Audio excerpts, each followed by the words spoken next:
So today, I'm going to show you in about 3 minutes flat how you're going to work with your contractor for the option of doing a labor quote. So you control the money, you control the markups, and you control all the materials, of course. So by doing this, you have to think about the process and how you can deliver this. What I've already done is some math ahead of time, just to give you guys an easy visual, okay? We said that our budget is $100,000, right? I need to get a labor quote. So there's a couple things I have to consider before I go into those negotiations. I gotta do some diligence, I gotta do some math. 1, my labor quote, what's the amount, what's the offer? 2, rough materials. What are those costs probably gonna be, because I gotta give an allowance. 3, rough mechanical allowance, right? And we'll explain all that. So let's start from the top. My budget's $100,000 for the project. 50% of most budgets goes right to labor off the bat. So if you do the math on that, you're already down to $50,000 that you're playing with, right?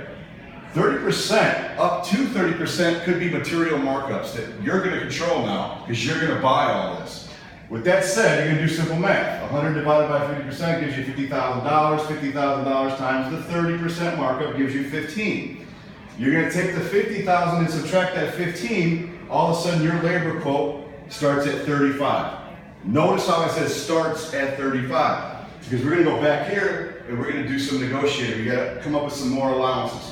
You're probably asking, what's an allowance? Well, allowance is basically saying, look, I want to control all the materials as much as possible. However, I don't want to pick up drywall. I have a small car. Or I don't want to be responsible for picking up all the conduit for electrical, because I really don't know. And I definitely want to pick up subflooring either. So you're going to do your diligence. You're going to determine how many sheets you think you need for subfloor, how much little things that you think you need per rough material, like subflooring, drywall, some wood here, shimming, furring out walls, all these different things. You might need a couple outlet switches, and you're going to come up and say, you know what, I think on $100,000, you're going to need at least $4 grand in rough material. So I'm going to give you that allowance. Now we're going to add another $4 grand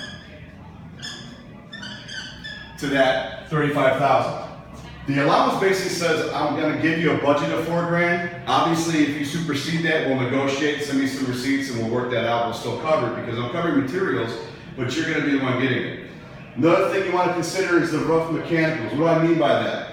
If you have a project and you're not sure that it needs to have full HVAC replacement, or you think the panel's already 100 amp or 200 amp and you're good to go, it just needs a little bit of love, a little bit of touch-ups, then have everything certified.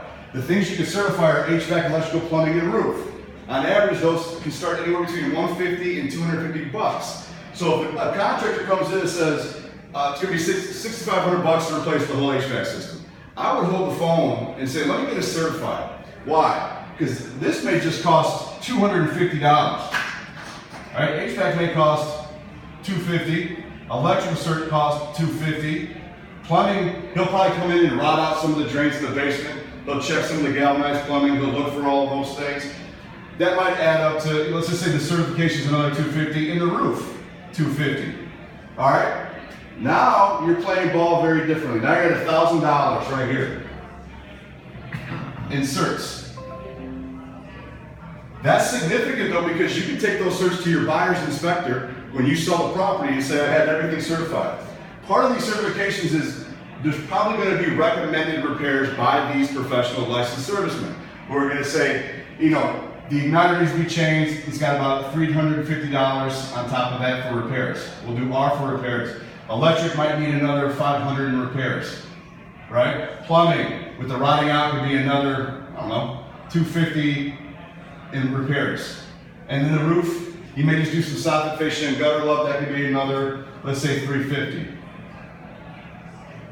So when you look at all the additional, so you have your set for the inspection, and then you have your additional repairs, it comes out to about $2 grand in allowances for the rough mechanicals. Right? Now you're going to take that and add that over here to these costs. Right? You put A for allowance, A for allowance. Now when you add all this up, your $35,000 offer plus 4 becomes $39,000, plus 2 becomes $41,000.